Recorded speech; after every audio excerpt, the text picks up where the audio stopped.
Even after they fell, they had to endure vehicles hurtling towards them and hoping and praying for their lives.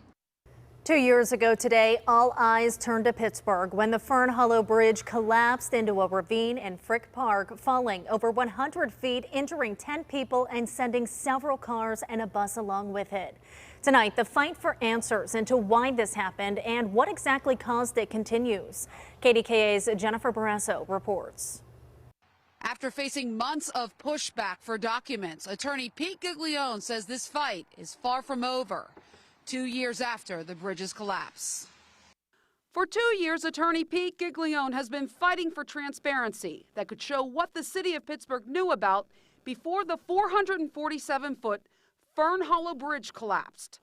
5 vehicles, including a Port Authority bus, plunged 100 feet into the ravine below. 10 people were hurt, some of them seriously. Giglione says his client, bus driver Daryl Luciani, can't drive anymore thanks to the accident. He's still in pain and, having issues with sleep, with dreams, with nightmares about this.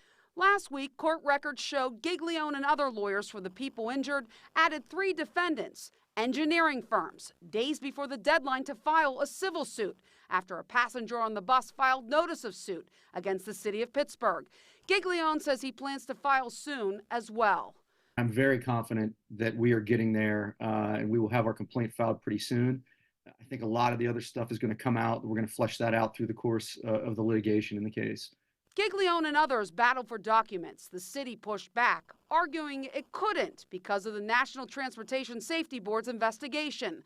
The NTSB released thousands of pages of documents earlier this month, but still no final report. They seem to be being forthcoming now, although I am a little disappointed that their final report is not out. After the collapse, reports showed the bridge was labeled structurally deficient with a D+ rating by civil engineers in 2018. Giglione says based on everything he's seen, he believes there is culpability. What I can tell you, though, is just from the documents and information that I've seen, there's no legitimate excuse for that bridge coming down. There's no legitimate reason for it. There were a lot of failures, and I think that's going to come out during the course of this case. Above all else, Giglione says his biggest concern concerns the safety of other bridges in our area. There are a lot of other bridges in the city of Pittsburgh. The documents point out were in very bad shape. I think what we need to be looking at now is, has the city stepped in, or has anyone else stepped in to repair those other bridges? We need to take a lesson from this. This could have been much worse. There could have been 100 people on that bridge, and there could have been fatalities. We reached out to the NTSB about the final report. No response yet. In Pittsburgh, Jennifer Borrasso, KDKA-TV News.